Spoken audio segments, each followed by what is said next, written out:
talk about that chemistry and trust in your teammates, and obviously that stretch moment there with the 2-point shot and then hitting Brunson for the 3-pointer there to kind of seal it? I mean, yeah, we have off-court chemistry. Obviously now, these times, it's difficult because of Corona. And, but last 2 years when I was here, we always went to a lot of team dinners, especially on the road. And, that builds up chemistry. Brad? Yeah, Luka, on several occasions last year, you specifically told us that you guys would learn from kind of late game failures. And that seems to be showing this year. What is it do you think that you guys did learn? I think the biggest thing is making better decisions. I think give up a good shot for a better shot. I think that's the key to our end of the game. And Tomer? Hey, Luka. So you guys were leading comfortably for most of the game, but the Spurs were able to chip away in the fourth quarter. Can you talk about how you guys were able to keep your composure towards the end of the game and close it out? Yeah, I mean, obviously they are a great team. They're gonna make a run. It was in the last quarter, but we kept together, we kept defending, and we just needed to win that game and show what a team we are. All right, awesome. Thanks, Luka. 36 points, 11 assists, 9 rebounds for Luka in a 122-117 win in San Antonio. That will do it for us tonight. For Devin Harris, Cedric Ceballos, I'm Dana Larson. We'll see you tomorrow.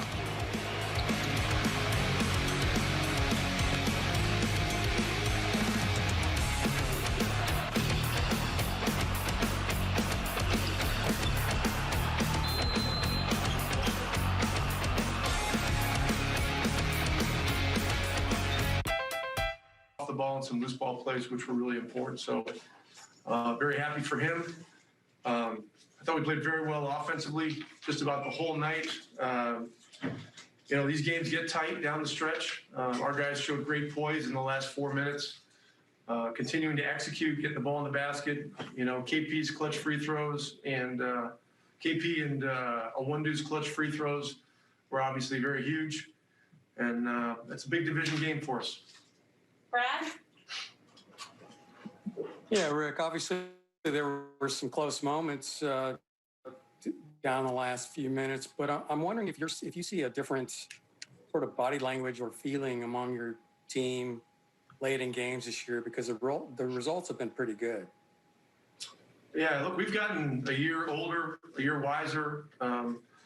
We spent more time working on crunch time situations, talking about it, understanding that it's a big part of, where we want to go as a team. We need to execute and keep our poise. But the biggest thing was we really just kept our cool. And, Luka kept guys together in the huddles, and we found a way to execute, get enough stops to get it done. And the big free throws at the end were huge. Kevin? Hey, good evening, Coach. That 3:37 stretch there without a bucket, they got it down to 1. Walk us through that 5-point stretch where Luka hits the 11-foot shot there and then hits Brunson for the 3-pointer there in that sequence to push the lead back out. Yeah, they were creating some confusion with switching and stuff like that. We finally went to a spaced out alignment, let Luka drive line his guy up, get by him, because we had all shooters out there. And Brunson hit a big shot, and then the little bank shot that Luka hit obviously was a huge one as well. So, but again, the thing I loved tonight was positive body language throughout the game. NBA games aren't perfect. There are thousands of events that go on in NBA games. There are officials' calls that you don't agree with. There are physical plays. There are missed shots and turnovers and other adversities, and guys did a real good job of just sticking together and sticking to it. Eddie? Rick, the play where Luka found Jalen in the corner there, obviously Luka made the right basketball play, and then Jalen makes the shot. What does that kind of play do for a team's belief in each other, chemistry, trust factor, whatever you want to call it? Well, it's clear that Luka has great trust in his teammates. You know, the Denver game was another very close game. Milwaukee game was very close. In those situations, he made the right basketball play, got the ball to his teammates, and his teammates were, you know, stepping into shots with force and confidence. And, you know, in those situations, you're not going to make every single shot, but it's a process thing. And the belief in each other and the trust that you have in each other on the floor is the glue that makes, you know, teams that are developing teams good and good teams, you know, contending teams. And so, you know, we got to keep fostering more of that. But that was a play, you know, that's a keeper. Last one, Tim McMahon.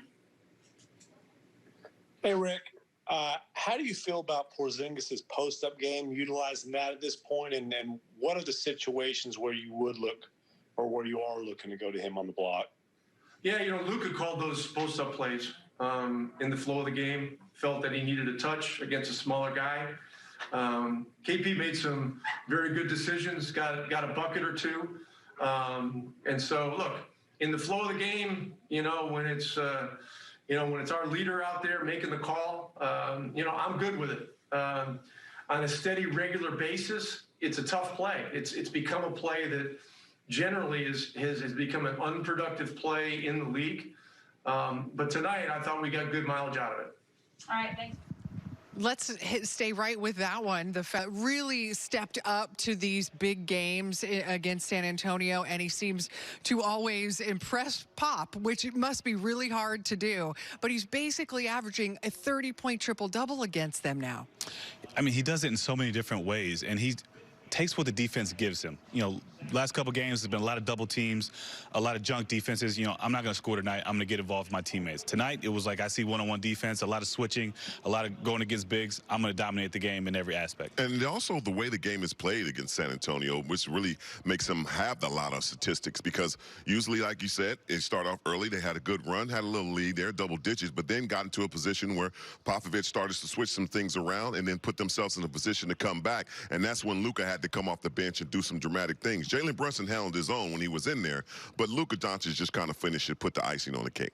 Luka, as we've talked about, his big 36-point night. You also had 21 apiece from KP and Tim Hardaway Jr. Those were crucial. I mean, when you have those three scoring like that, and you love the way the offense just looked, you know, like it was so smooth tonight. Well, this is a three-guy kind of superstar league now. And in order to have that, you have to continuously stay on a pace where everybody touches the basketball and gets opportunities. Now, we have people that can do that here, Tim Hardaway, KP, and Luka. Now we have to do that on a consistent basis. But I think the biggest thing is not really the three that we have, but it was the others that came through. The Jalen Brunsons came in and came up. You know, you got Burke being more consistent. These things need to continue to happen to make more success later on in the playoffs. I love what they're doing as far as driving the basketball, really living in the paint, and their threes are coming off of that. I think that's the change we've seen in the last couple of games. They've really been shooting the three better, but I think it's coming off penetration and really not settling for the jump shot.